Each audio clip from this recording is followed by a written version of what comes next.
Explosions, shooting, cars, filling water bottles up in a public park to a precise measurement. It's Die Hard with a vengeance. Hello and welcome back. Yes, I'm not dead. Hard or soft, I'm not dead.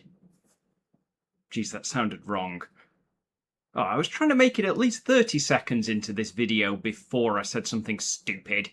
But hey, you knew the rules when you clicked on this video. Probably. Maybe. I don't know. Either way, it's Die Hard 3. I love the original Die Hard. I really like the second one. And I even like 4. But 5 can go and...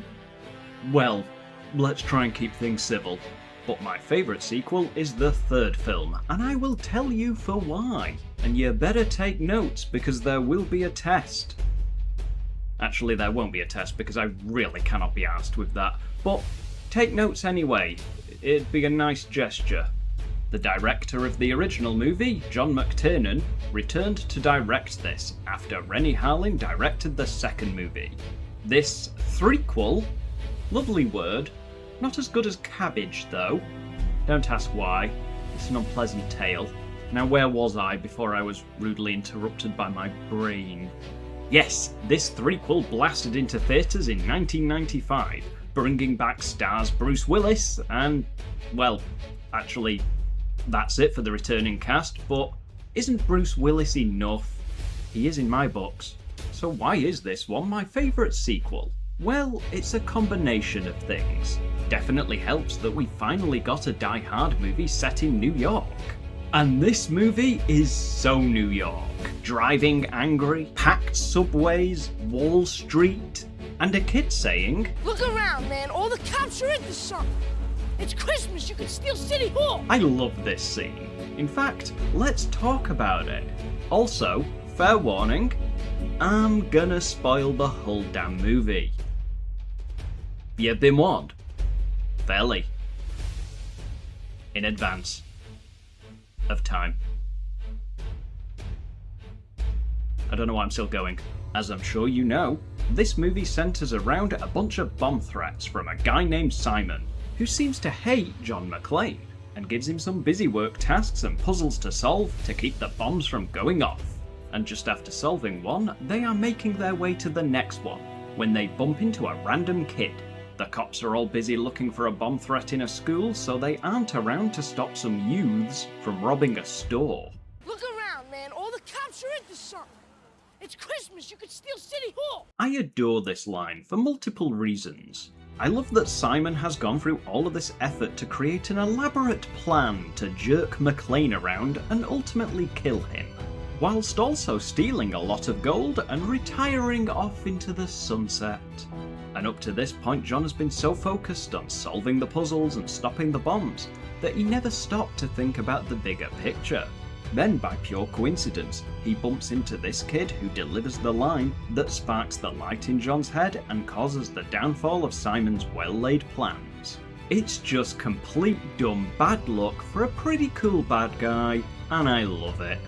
Now, the other reason is the line itself.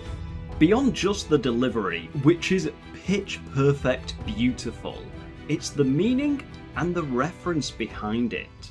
The kid could have simply said, "Look around, man, the cops are into something, you could steal City Hall." Meaning the cops are busy, you can do whatever you want, you can get away with anything you like. But he adds, it's Christmas. And I know, that's just an expression. When something's going really well, you go, it's Christmas. But the first two movies were set at Christmas, and I think this is a reference to that, which is a smart enough nod on its own. But I want to go a step further. The kid is trying to tell John the police are gone, we can do whatever we like, and from the kid's point of view, that's the most relevant part. You could steal City Hall, but he ain't talking to just anyone. He's talking to John McClane. And I think the fact that he said, it's Christmas, really hit home. Because at this point, John knows that Simon is Hans Gruber's brother, the bad guy from the first movie. Yes, the nasty pasty that took hostages on Christmas Eve and made the cops think it was about politics to cover up his real objective of a heist. So the fact that this kid said Christmas, I think is really what made John put two and two together. It's Hans' brother. It's the same family, it's the same goddamn plan. Personally, I think it's really clever writing and packed into a scene that is just a few seconds long. So it's not just a display of pure dumb bad luck for Simon, but also a callback to the first movie and a thematic revelation for John. Because had he not said Christmas, sure, maybe John would have figured it out, but the fact that it's the same family, it's the same plan, and Christmas is surely synonymous with the events of Nakatomi Plaza for John, that it, in my opinion, is what spelt it out for him, or at the very least reinforced the point. Well, I've got to admit I didn't think I'd be talking about that scene for as long as I did. But there we are. I did say that With a Vengeance is my favourite for multiple reasons, and that scene is one of them.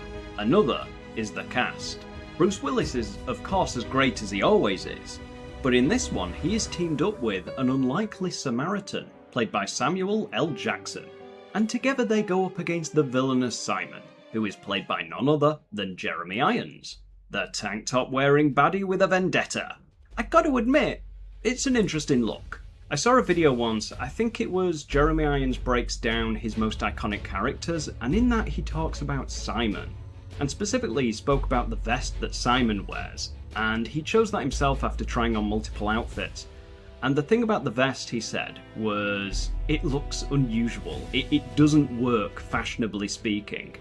And that's the reason why he picked it, because the thing about Simon is he's a very confident person, but he lives outside the rules. He makes his own rules, so he doesn't care what people think of him. So he's going to wear what he wants to wear. Opinions of others be damned. Which is a great little tidbit, and in all honesty, just makes me love Jeremy Irons even more. Simon was a wonderful villain.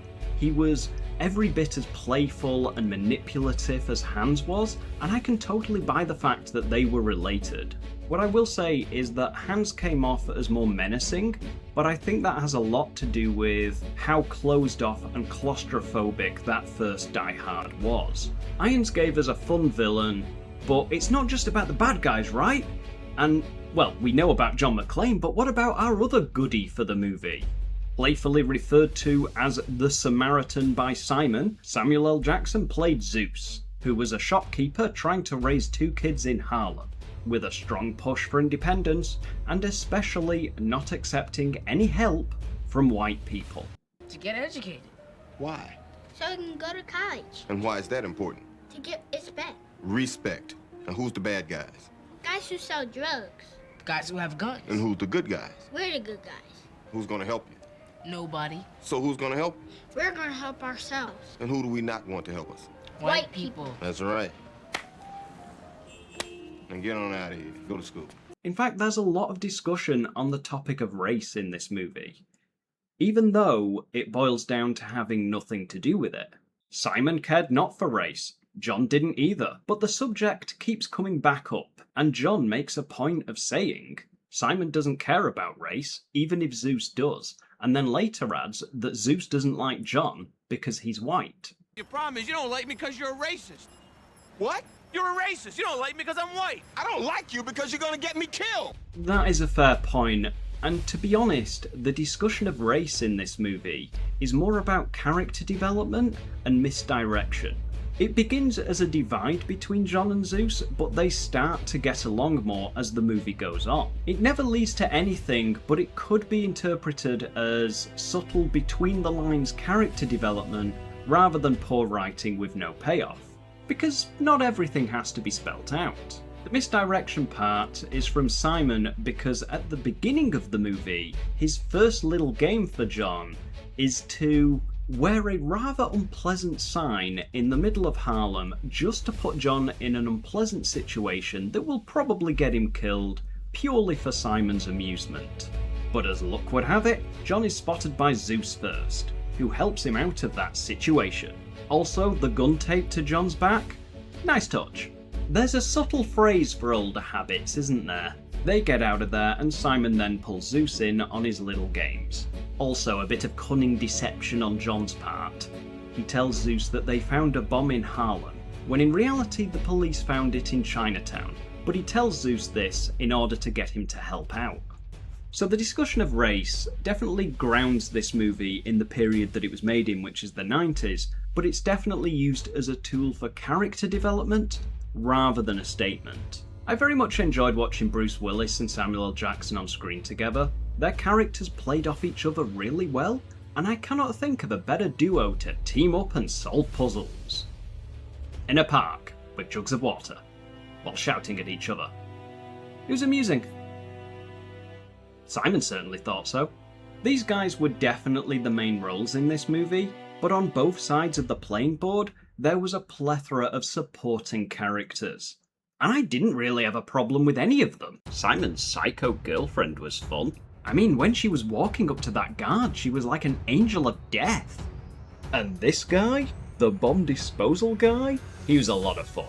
He liked to make jokes, loved a good saying, but ultimately he was a good guy, and a fun side character. And John's relationship with his superior officer Walter, that's just fun to watch.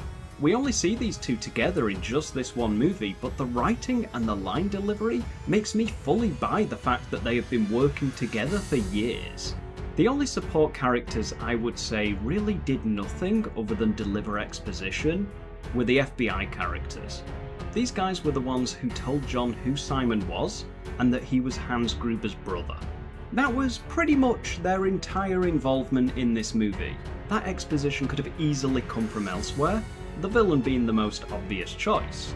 Or hell, maybe John hears Simon's German accent, acknowledges that he hates his guts for something, and the fact that this person has the resources to seriously F shit up, and remembers the unforgettable experience he had killing several German terrorists years back, who also had the resources to seriously F shit up.